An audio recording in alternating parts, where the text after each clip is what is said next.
The suitcase weighed 11 pounds and held everything Lin Yue owned in the world, which was nothing compared to what she had just lost standing on the platform at Willow Creek Station in the summer of 1878. The train had pulled away 20 minutes earlier, steam still hanging low over the tracks like it did not want to leave either, and Lin Yue had not moved from the spot where her husband had set down her bag and told her to wait right there while he checked on their trunk. She was still waiting. She understood, in the slow and terrible way understanding sometimes arrived, that he was not coming back, that the marriage arranged by letter and broker 3 months earlier had been a lie dressed up in wedding clothes, and that whatever money had changed hands to bring her across an ocean and half a continent had already served its purpose the moment the train doors closed behind him.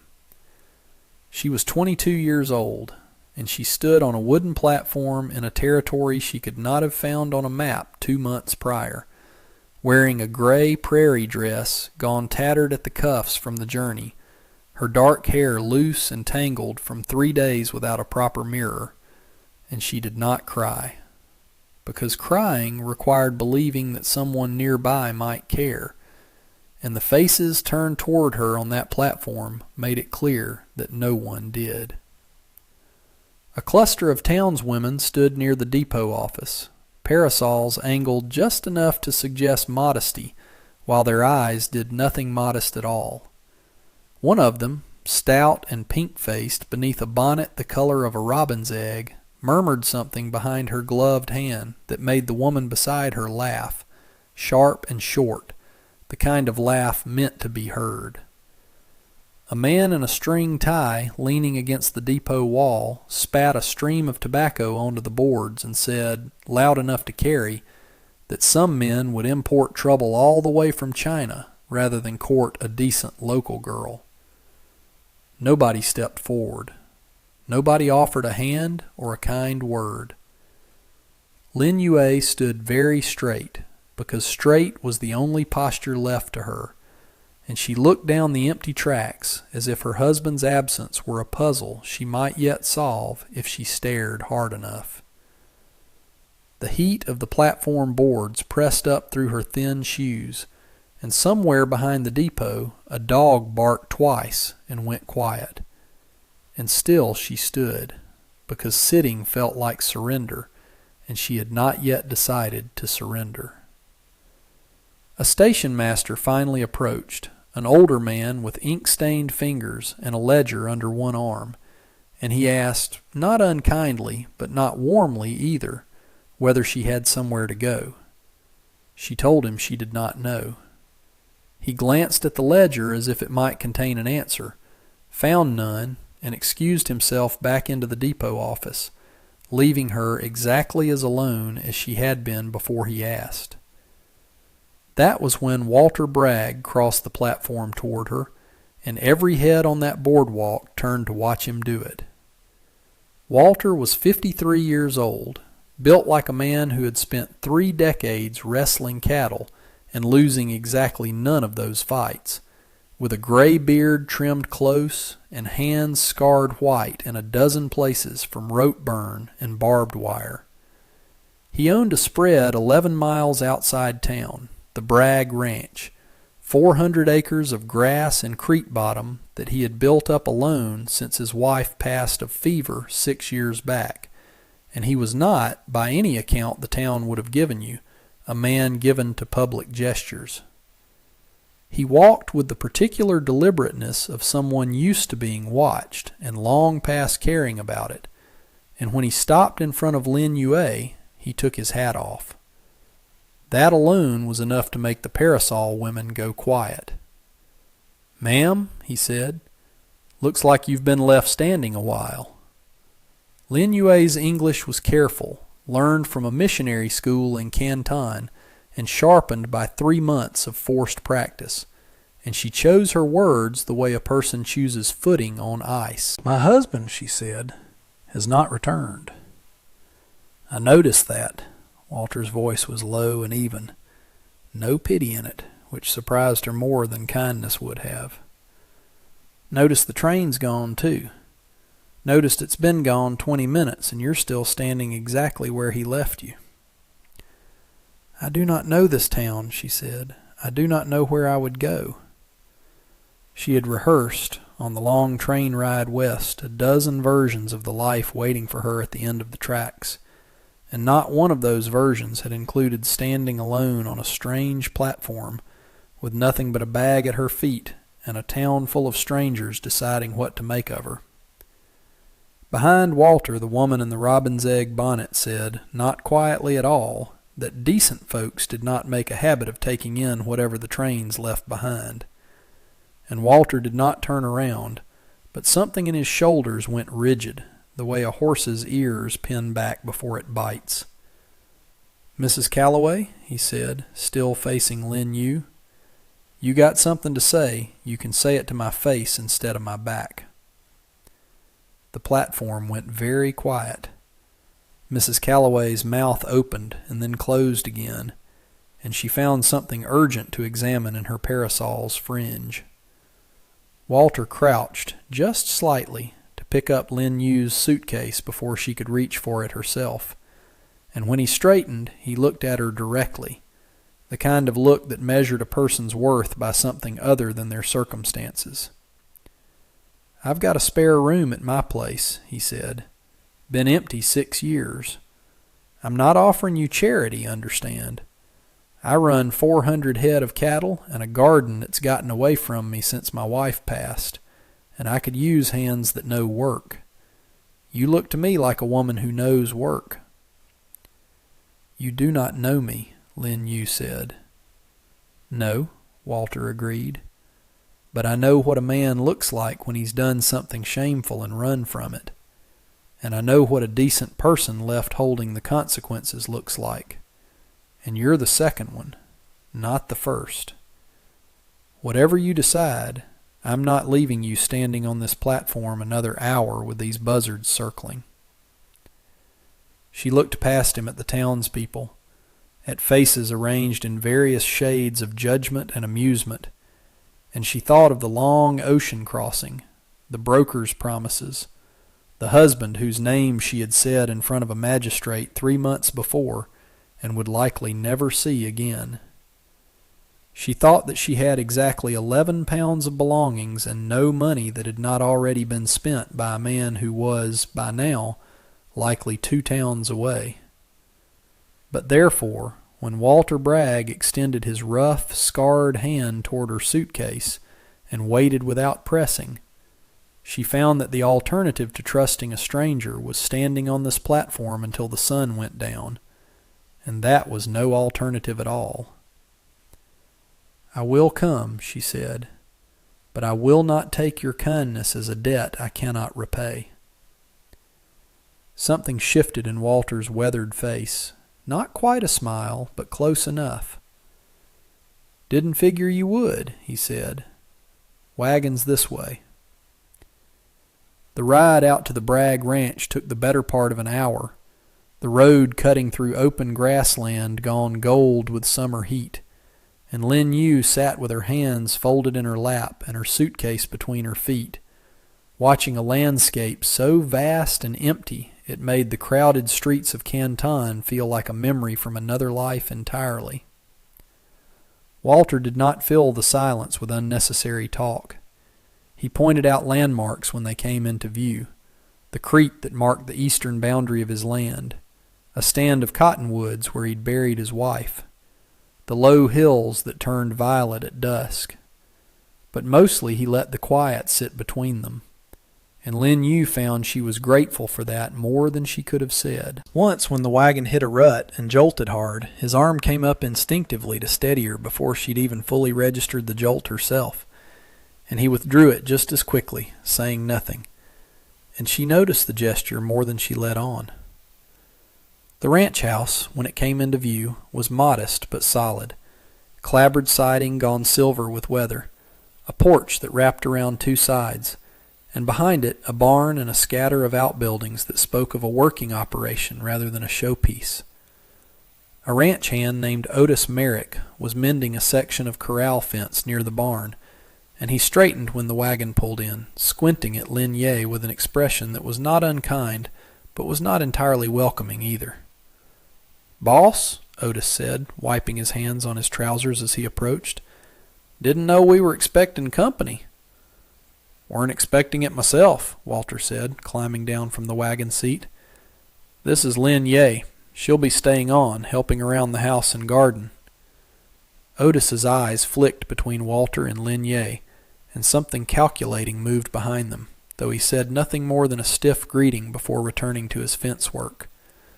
Lin Ye noticed the way he watched her from the corner of his eye as Walter showed her the spare room, small but clean, a narrow bed and a washstand, and a window that looked out over the garden Walter had mentioned, badly overgrown with summer weeds choking what had once clearly been rows of vegetables. "My wife kept this garden," Walter said, standing in the doorway with his hat still in his hands. "Haven't had the heart or the knowing to keep it up proper since she passed. If you've a mind to work it, tools are in the shed. Otherwise you're not obligated to anything beyond what you choose." "I will work it," Lin Ye said, and meant it, because idle hands in a stranger's house felt more dangerous to her than any labor could. Over the following days, Lin Ye rose before dawn, out of habit and necessity both, and she attacked the garden with a determination that surprised even herself, clearing weeds and turning soil gone hard and neglected, until, by the end of the first week, rows of green had begun pushing up where there had been only tangled ruin. Walter watched this from a distance most mornings, saying little, but she noticed he began finding reasons to be near the garden fence around the time she worked it, mending tools that did not need mending, checking on a mule that did not need checking on.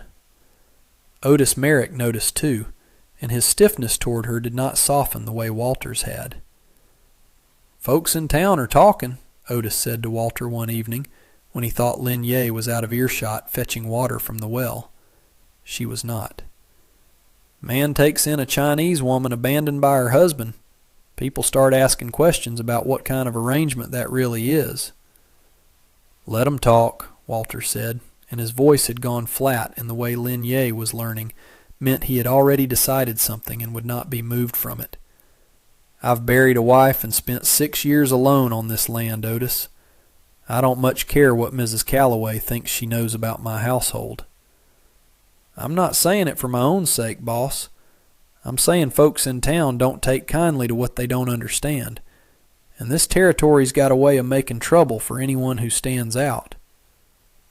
That night, lying awake in the narrow bed in the spare room, Lin Ye turned Otis's warning over in her mind, and she understood it as more than gossip. She had seen, in the 3 months since leaving Canton, exactly how quickly a community's discomfort could turn into something with teeth, and she resolved to give the town of Willow Creek as little reason as possible to notice her at all. One quiet Sunday morning before that resolve was tested, Walter found her sitting on the porch steps with a bundle of letters in her lap, letters she had carried the entire journey from Canton and never once opened. He did not ask about them directly. He sat down on the step below her instead, close enough to talk without crowding her, and simply waited, the way he seemed to wait for most things in life, patient as weather. "They are from my mother," Lin Yue said finally, answering the question he had not asked. "I have not read them because I was afraid of what she would say if she knew what had become of the marriage she helped arrange for me." "Your mother arrange it, or the broker?" "Both.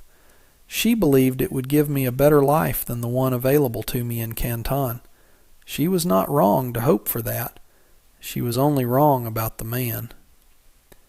Walter turned that over for a moment, looking out at the pasture rather than at her, which she was learning was his particular way of giving a person room to speak without the weight of being watched too closely. "My wife used to say hope wasn't foolish just because it didn't pan out the way you figured," he said.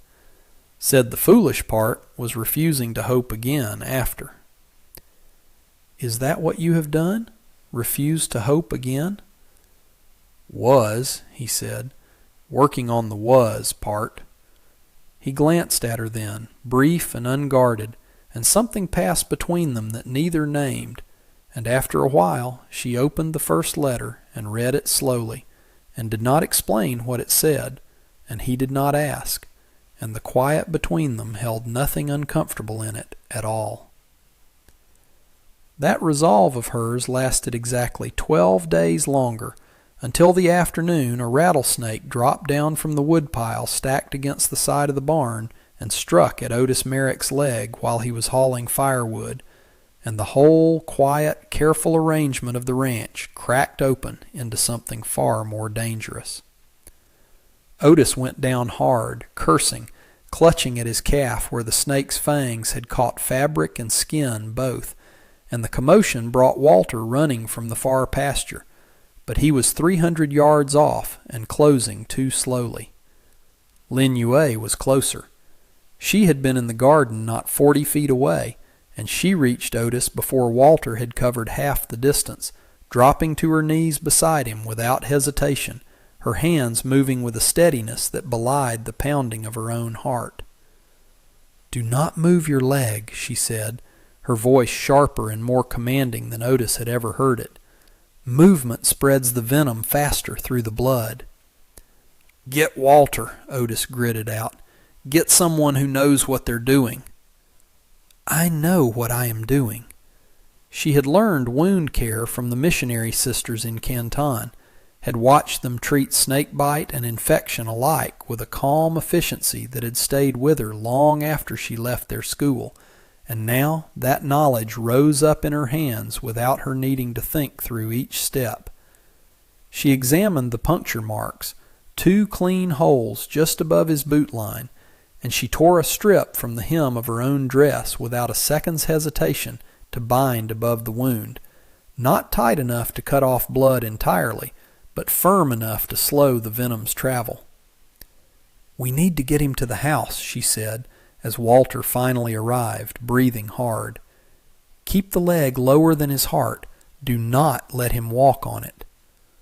Walter looked at her for one long moment, taking in the torn hem of her dress and the precise, unhesitating way she had already taken charge of a crisis that would have paralyzed most people, and something in his expression shifted into a kind of respect that had not been there before, not because he had doubted her, but because he had not yet seen the full measure of what she carried inside her.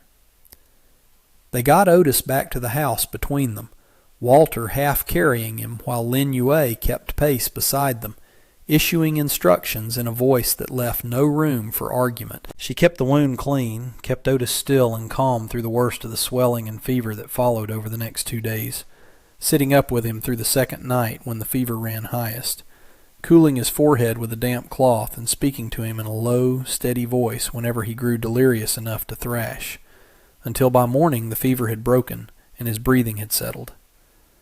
When the local doctor finally arrived from town, delayed by a berthing on the other side of the county, he examined her work and admitted, somewhat grudgingly, that she had likely saved the man's leg, possibly his life. Word of what happened moved through Willow Creek the way word always did, fast and reshaped by every mouth it passed through, and by the following Sunday the story arriving at church was not quite the story that had actually happened, but it carried enough truth in it that even Mrs. Calloway found herself uncertain how to continue her usual commentary. But therefore, not everyone in town received the news as a reason to soften. Some received it as confirmation of something else entirely. Silas Pruitt owned the largest mercantile in Willow Creek, and sat, unofficially but with real influence, at the center of most decisions the town made about itself, and he had lost, 6 weeks earlier, a shipment of goods to a band of raiders working the territory's back roads, goods he suspected had been sold off cheap somewhere along a route that ran uncomfortably close to the rail line where foreign laborers sometimes passed through. He had no evidence connecting Lin Yu to any of it beyond the simple, ugly fact of her being a stranger with an unfamiliar face in a territory that had learned, through its own hard history, to be suspicious of unfamiliar faces first and ask questions never. What she did not yet know was that Pruitt had already begun asking around about her arrival, about the exact wagon that had brought her from the station, about the timing of her presence relative to the raid on his goods, weaving connections out of nothing but convenience and prejudice, and that the whispers he was building would arrive at the ranch long before any real proof did. It arrived on a Thursday evening, 3 men on horseback riding up the drive as the sun dropped low and orange over the western hills. Silas Pruitt at the front of them, flanked by 2 men Lin Yu did not recognize, their faces set in the particular hardness of men who had already decided what conclusion they'd reached before arriving to test it. "Bragg," Pruitt called out as Walter stepped onto the porch, rifle not raised but visibly within reach where it leaned by the door. "We need to have a word with your house guest." "About what?" Walter said, and Lin Yu, standing just behind the screen door, felt her whole body go still and cold in the particular way it had gone cold on the train platform weeks before. "About a wagon of goods that went missing off the county road 6 weeks back," Pruitt said. "About a woman who showed up in this territory the same week, with connections nobody in this town can account for. Seems worth asking some questions, don't it?" "Seems to me," Walter said, voice gone flat and dangerous in a way Lin Yu had not yet heard from him. "You're building a case out of nothing but the color of her hair and the shape of her eyes, Silas, and I'd think harder before you say the next thing you're about to say." "I'm not accusing anyone of anything yet," Pruitt said, though his tone suggested otherwise. "Just want to talk to her, alone if that's all the same to you." "It is not all the same to me." Walter's hand had drifted, casual but purposeful, closer to the rifle by the door. "Whatever you've got to say to her, you'll say it in front of me." Lin Yu stepped out onto the porch before either man could escalate further, her chin lifted, her voice steady despite the fear coiling tight in her chest. "I've been on this ranch since the day I arrived in this territory," she said. "I have not left it beyond one trip into town for supplies, which Mr. Bragg accompanied me on. If your goods went missing on a county road, I do not know that road, and I have never traveled it." "Convenient answer," one of Pruitt's men muttered. "It is not convenient," Lin Yu said, something hardening in her voice that had not been there a moment before. "It is true, and truth does not require your convenience to remain true." She looked directly at Pruitt, refusing to drop her gaze the way she suspected he expected her to. "You have decided I am guilty because I am useful as an explanation for a theft you cannot otherwise solve. That is not justice. That is laziness wearing justice's clothes." The porch went silent. Pruitt's jaw tightened, unused to being spoken to so plainly by anyone, let alone the person he had ridden out to intimidate. And behind him, one of his men shifted uncomfortably in his saddle, the confidence of the group's earlier arrival visibly cracking under the weight of her composure. "You've got no proof," Walter said into the silence, stepping forward so he stood level with Lin Yu on the porch. "Not one shred, or you'd have brought the marshal instead of riding out here yourself to play judge on my land. I'd suggest you get back on your horses and go find your actual thieves, because you're wasting daylight and making yourself look foolish standing here." Otis had come up quietly from the barn during the exchange, favoring the leg that had nearly killed him weeks before, and he planted himself on the porch step below Lin Yu with his arms crossed, saying nothing. But his presence alone seemed to remind Pruitt's men that this ranch held more than one witness willing to speak plainly about what they had just watched. Pruitt held Walter's gaze for a long, tense moment, weighing something Lin Yu could not read, and then he turned his horse without another word, his 2 companions following, and the 3 of them rode back down the drive as the last light faded from the hills. But therefore, Lin Yu understood, standing there on the porch with her heart still hammering, that this was not over. Men like Pruitt did not simply abandon a grievance because the evidence had failed them once. She was right.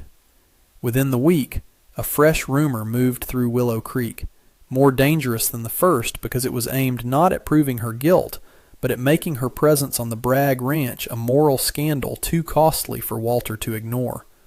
Whispers that framed her as a kept woman rather than a hired hand. Whispers that reached even the church elders, who sent word that Walter's continued standing in the community and his access to the grazing rights he shared cooperatively with 3 neighboring ranches might be reconsidered if the arrangement at his house did not change.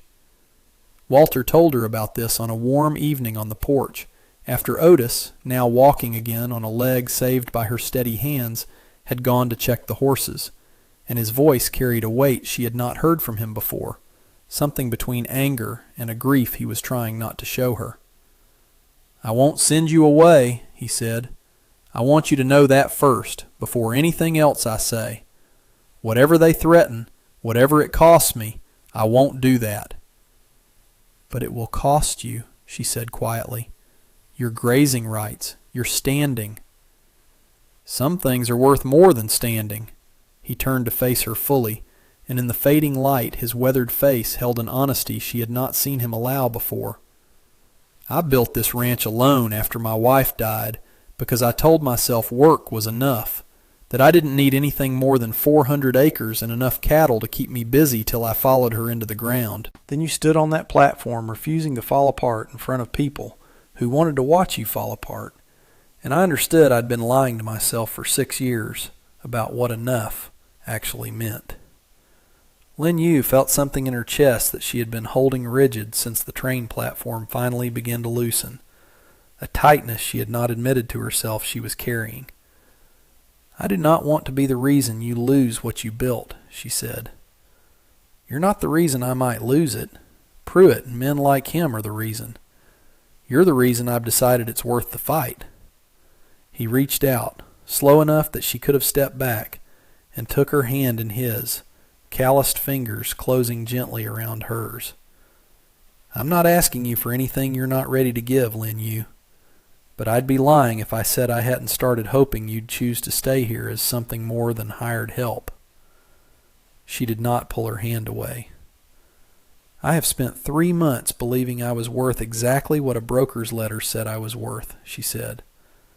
"You are the first person in this country who has looked at me and seen something more than a transaction."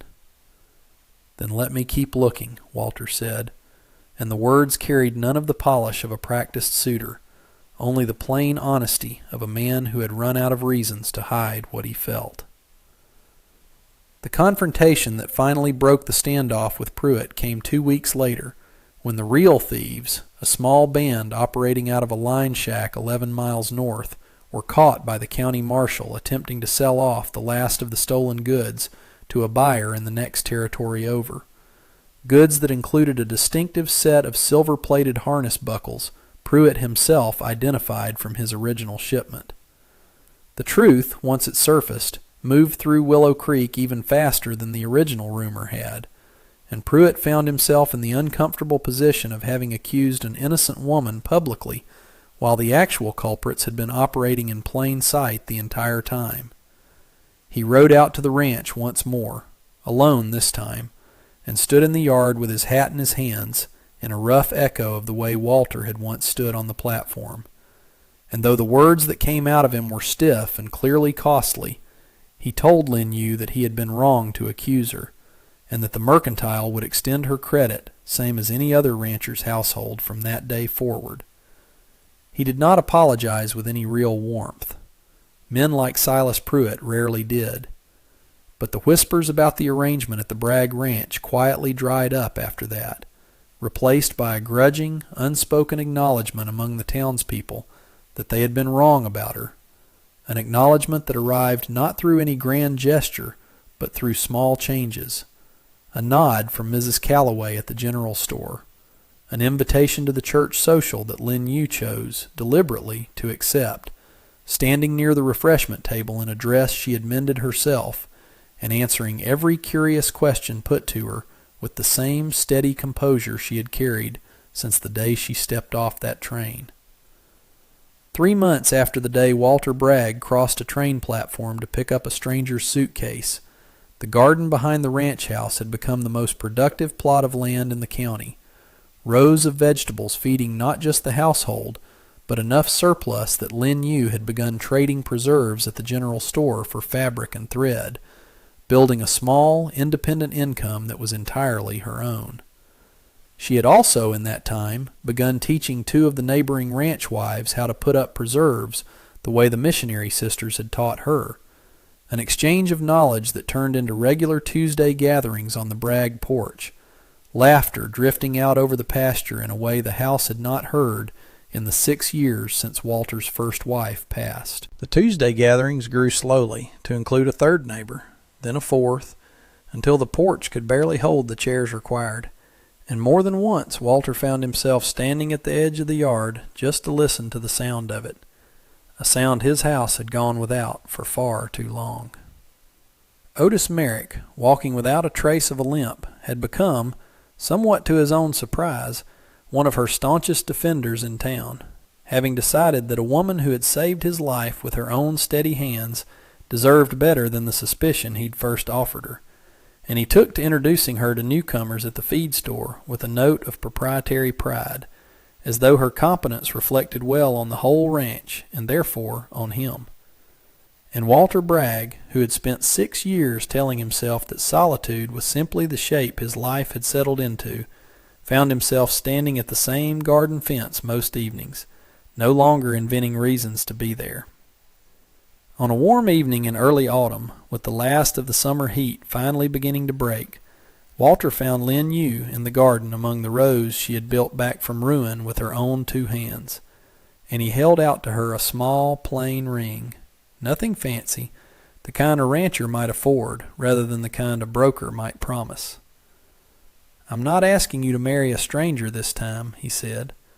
"I'm asking you to marry someone who spent 3 months learning exactly who you are and finding every part of it worth staying for." Lin Yu looked at the ring, then at the garden around her, green and thriving where there had once been only neglect, and then at the man who had crossed a platform full of judgment to pick up her suitcase without asking anything of her in return. "I came to this country believing I would belong to no one and nowhere," she said. "You have shown me that belonging is not something given to you by a broker's letter. It is something built, the same way this garden was built, one season at a time." "Is that a yes?" Walter asked, and for the first time since she had known him, there was real uncertainty in his voice.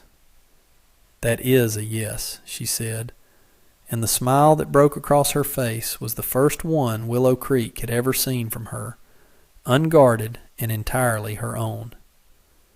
They were married the following month in a small ceremony on the porch where Walter had first told her the truth about what she meant to him, with Otis standing as witness, and 2 of the ranch wives from the Tuesday gatherings bringing enough food to feed the small gathering twice over, and Mrs. Calloway, of all people, arrived with a jar of preserves as a wedding gift and stayed the whole afternoon.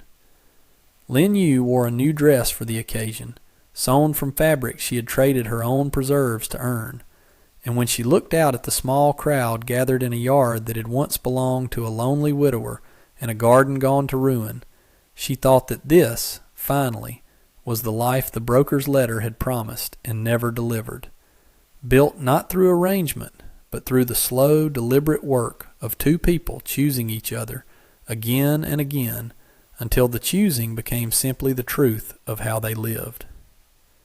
And that brings us to the end of this one. If you stayed with me all the way through, thank you. Stories like this one only get told because folks like you sit down and listen.